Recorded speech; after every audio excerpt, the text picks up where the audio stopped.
Newcastle welcome back top scorer Kevin Nolan after a one-match ban for last weekend's red card against Watford. Obviously something the travelling Geordies were happy about, and he proved his worth after just 5 minutes. Andy Carroll with the all-important knock-on, Nolan pouncing for his 10th goal in all competitions this campaign.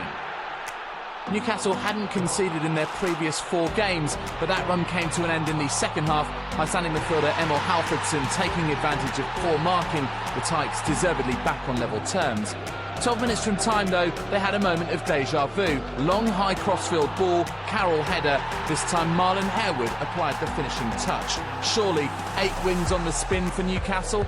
No, Barnsley and no pushovers under Mark Robins and kept fighting till the last. Bobby Hassell's second goal in as many games secured a point.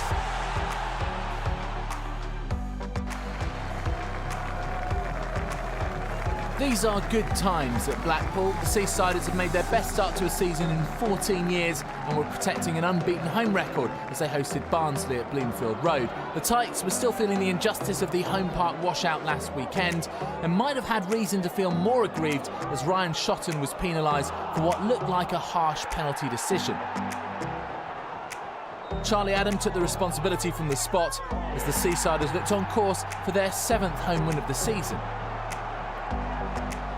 But with 5 minutes to go, Barnsley's luck changed. Against the run of play, defender Bob Hassell headed home substitute Ian Hume's corner for his first of the season to set up a nervy finish. And with 2 minutes remaining, Barnsley were awarded a penalty of their own. Alex Baptiste, the player adjudged to have handled. Andy Gray stepped up to end his scoring drought with the 4th of his campaign. With no chance of this game being abandoned, Barnsley became the first team this season to leave Bloomfield Road with all 3 points. Hassell, you are a Barnsley legend. You've made over 400 appearances in the Championship for both Mansfield Town and Barnsley. In the 2008-2009 season, you won Player of the Season and Fans Player of the Year, and you're regarded as a legend within the club. So please tell us about your early years and playing for Mansfield Town's youth setup. Yeah, it was a strange one really, because from Derby originally, was at Derby up until 16s and then got released, deemed too small, basically. And things were a bit different back then to a different setup to what it is today. It was just schoolboys there, so it was no academy setup like you'd see. So in terms of exit strategies that we have with players now, obviously nothing like that was in place.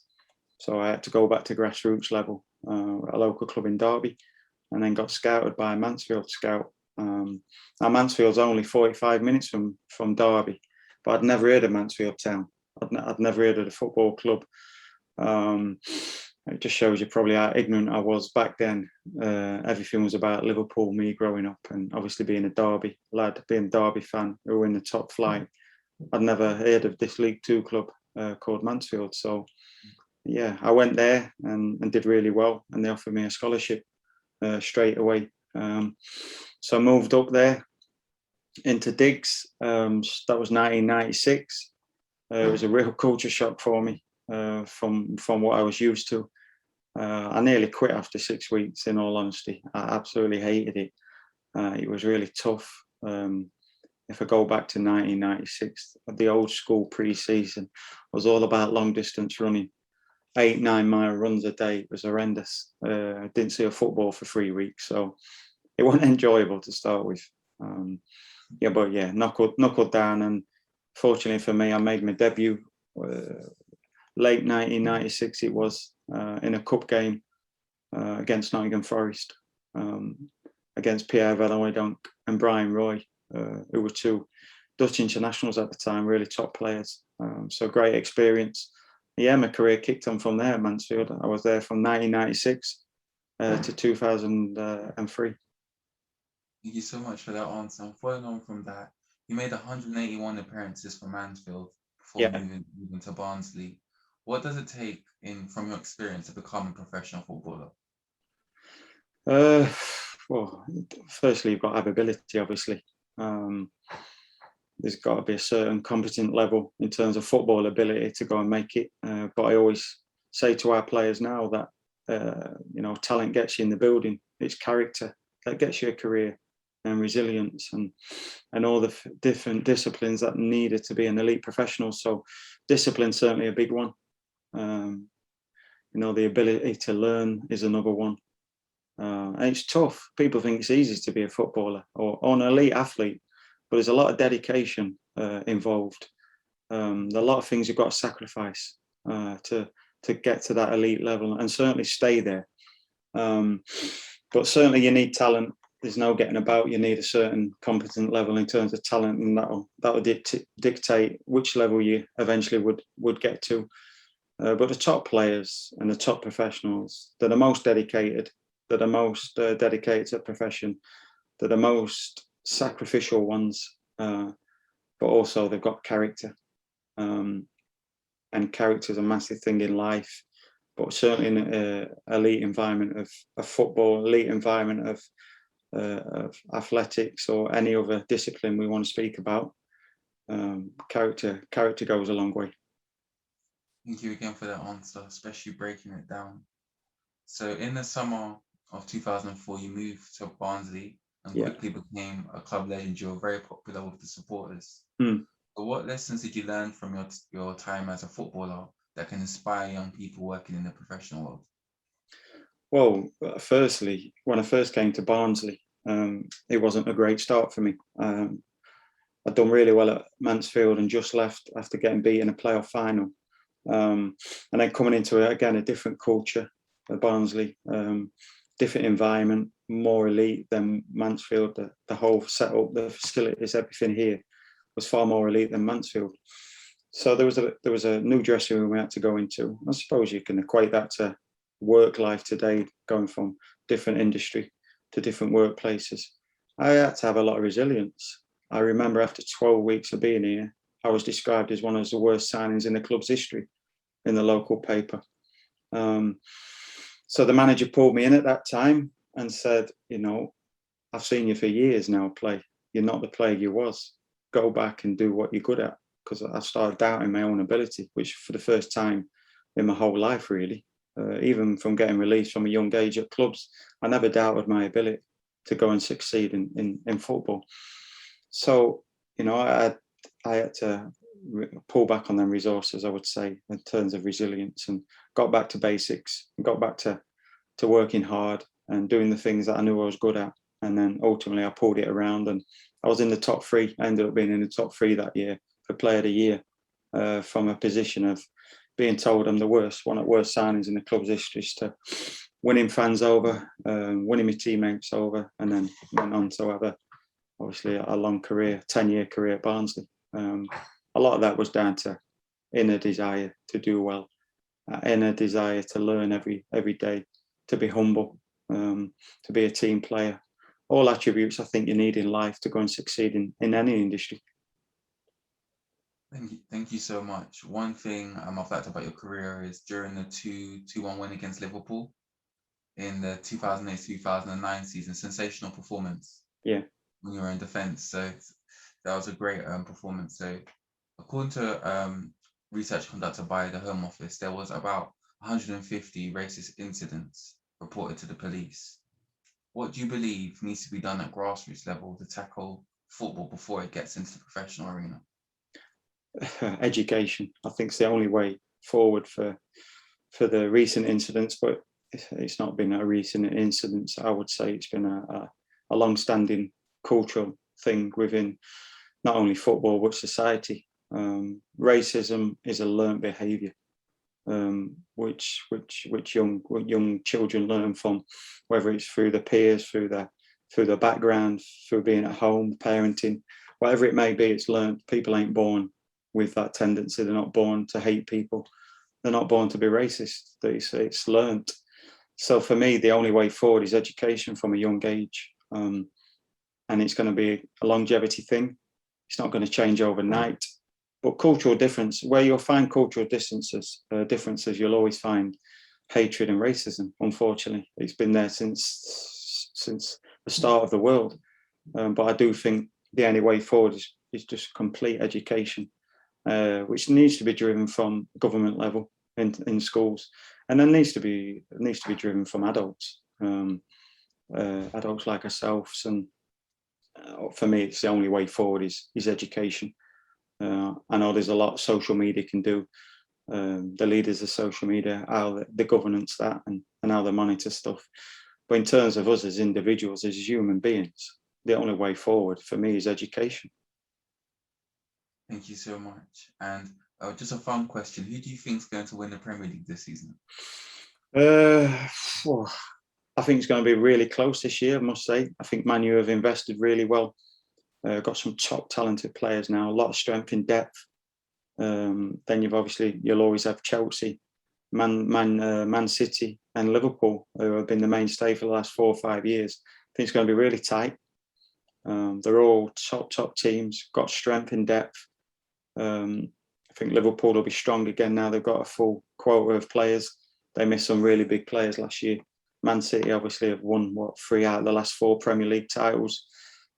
As soon as they bring in a forward that can score goals, they're going to be a force to reckon with. And Chelsea, I don't think many people have probably highlighted Chelsea as a team that could possibly go and win the league. But great manager, great set of players. And now they've brought in Lukaku again, who seems a different player from 5 years ago.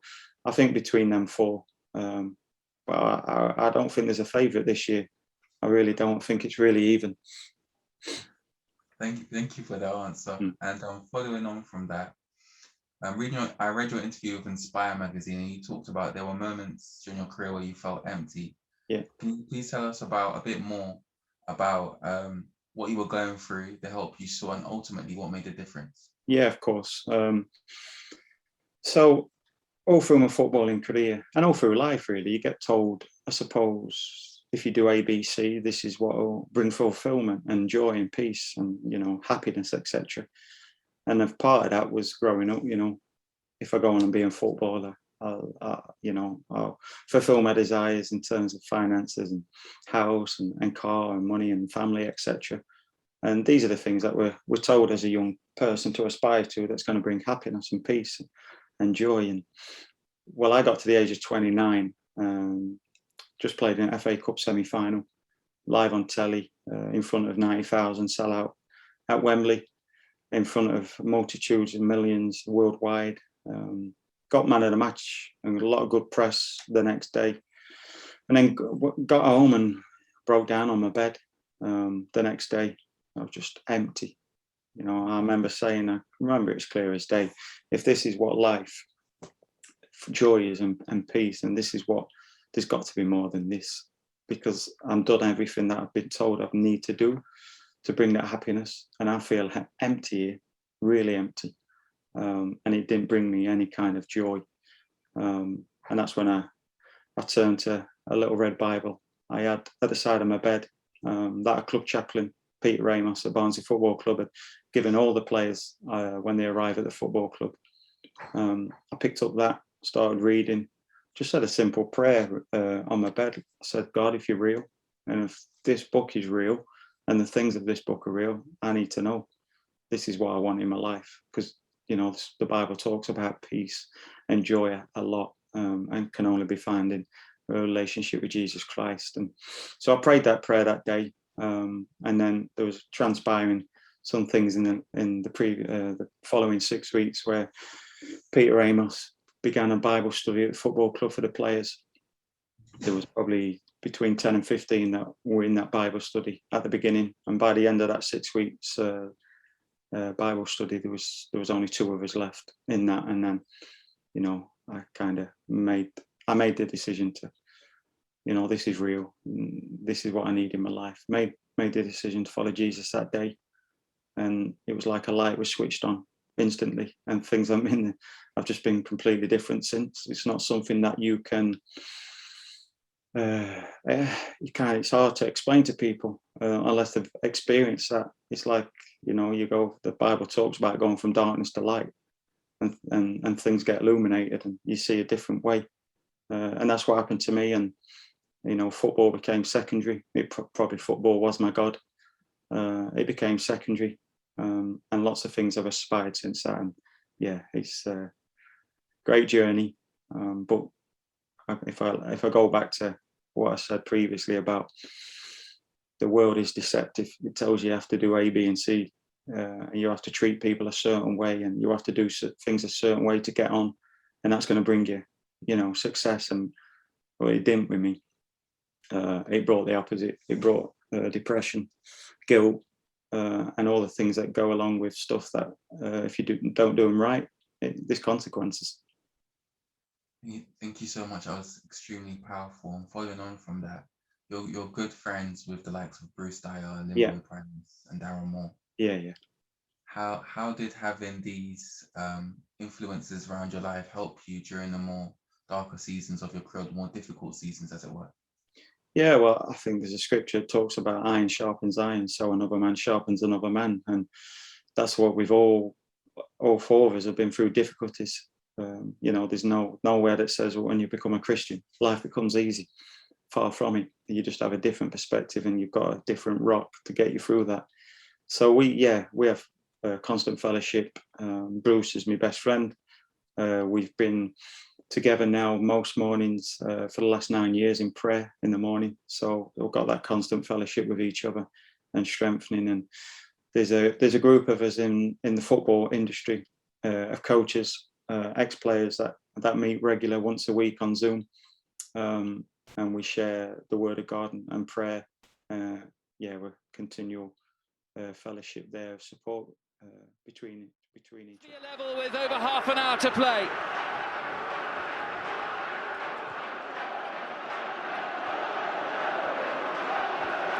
Barnsley now will try again, but Diego Leon has lost out to Javi Alonso.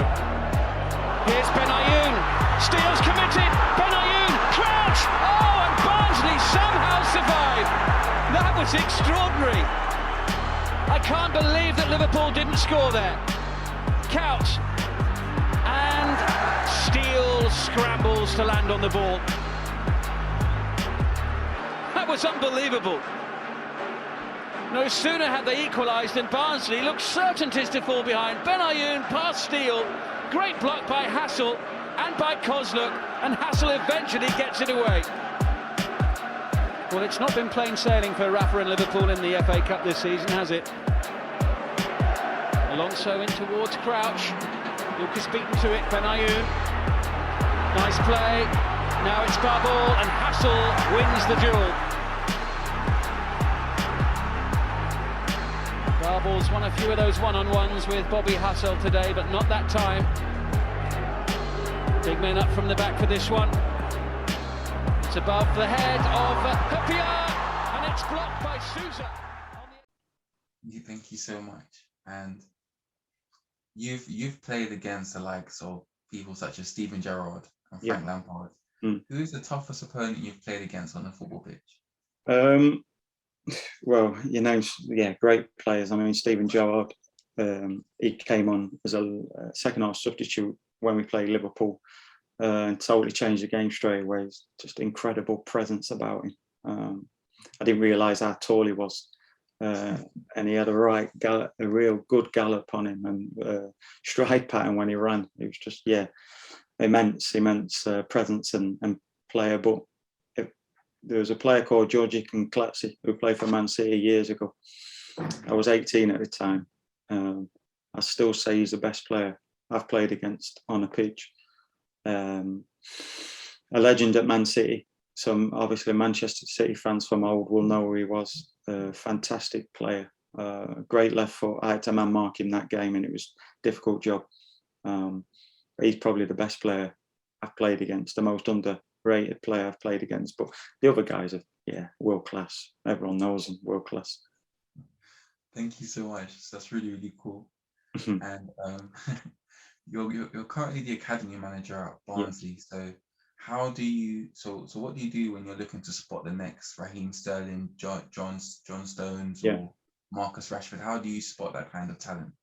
Well, funny you mentioned John Stones there. He came from Barnsley through our academy. I played with John near the end of my career, and it was beginning of his. We played together for a year, so it was a good thing for me looking at that. That was a benchmark on talent, because I seen John from 14s upwards, so I could see his development and his ups and downs that he had, which has helped me in my role now. But it's never easy identifying talent that's going to go on and be Premier League. But yeah, there's a whole variety of things now around player development and player identification. First and foremost, you can always spot a good player. I think anyone can spot a good player in the park playing. The way they receive the ball manipulation, etc. It's not so difficult to spot a good player. But once you get them into this environment where there's a multitude then of good players, it's the little things I look for that stand out, and character and the mental side of professional football is really big. And as I stated earlier, it's one of the key criteria for me to going on and having a good career. I look for that. The lads that are willing to sacrifice, the ones that are dedicated to the profession, the ones that are hungry, the ones that are willing to learn. Because as I said earlier, talent gets you so far. It's the rest of it that gets you on that pathway.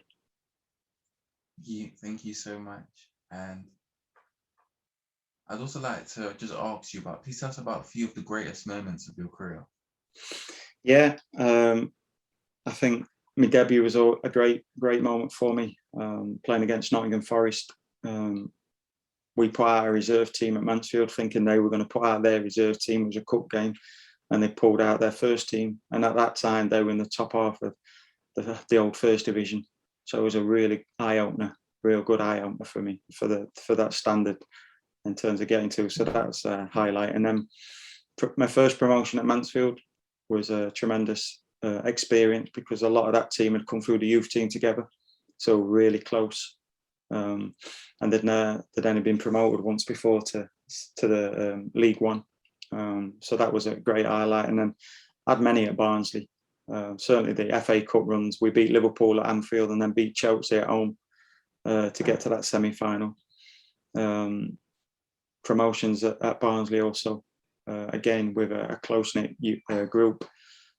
So yeah, I think you always look at your success as a player as a highlight. But a defining moment for me was one where I failed. I always think you learn more about yourself through failing. And when I first came to Barnsley, I was failing dramatically. And that's when you get to know about yourself and about people around you. So that was a defining moment for me also. Thank you so much. And the last question I'd like to ask you is, according to 442, there were many footballers that have reported depression during the coronavirus pandemic due to restrictions. Yeah. So how do you believe football clubs, businesses and organizations can create a transparent environment for people to talk about mental health? Yeah, great question. I think within clubs now it's highlighted so much, and there's lots of stuff that we do here and then other football clubs will do up and down the country at our levels that is very open and transparent about mental health. We have a lot of workshops, a lot of talks by ex-players, current players, and there's a lot of provision in place now to help young professional athletes and young men and women in football. Again, though, the greatest challenge you will always have, certainly with males, is talking, is encouraging them to talk. And I think as a leader of an organisation, which I am, I'm very, very open and transparent about everything. I've spoke many times about some of the struggles I've had in life that have caused issues, and the way that I've got through it in terms of resilience and stuff that you have to do, and the process behind my walk. But obviously my walk's different to everyone else's. So I kind of speak myself to be open. So hopefully it will encourage others. Businesses, again, I can't really talk about other industries, but you would hope that they would have the same provision in place that we have at this club and other clubs, that they've got someone to go to, got someone they feel comfortable also to go and speak to. Because I know COVID's been a pandemic, but mental health and mental illness in the UK and worldwide is the biggest pandemic we're currently facing at this moment in time. I've lost some friends personally to suicide in the last year, ex-teammates, ones that you would never have thought of anything like that. So yeah, it's an issue that society's got to address. I always think prevention's better than cure, and it has to start at a young age. I don't have the answer to that, obviously, I can only ever talk about my own experiences, and will always revolve around faith and relationship that I have in Christ in terms of how I deal with stuff. But yeah, I think society's got a tough job on its hands. Certainly at a school, I think it has to start at a young foundation level, and we have to encourage young people to speak and make them more resilient. How we do that, again, there's many theories you could have behind that, but there's certainly, I read a study when I was doing my masters on mental health, and some of the top people that have studied this talk about the lack of resilience in society today, and they would see that as their number one criteria of why it's gone so high. There's a lack of resilience in the modern child and teenager, etc. So how we do that, I just don't know, in all honesty. Thank you just for such an excellent interview, and also just for opening up and being willing just to share. I wish you all the best with everything you're doing in the academy. I'm excited to see the talent that's going to come out of Barnsley. And yeah, look forward to seeing the next Bobby Hassell. Hopefully. Hopefully. Well, yeah. I mean, there's some really talented players in the first team at the minute, and there's some coming through the system that were much better than I was at their age. So yeah, we've got high hopes for quite a few lads here. Thank you so much, Bobby, for the interview. Cheers.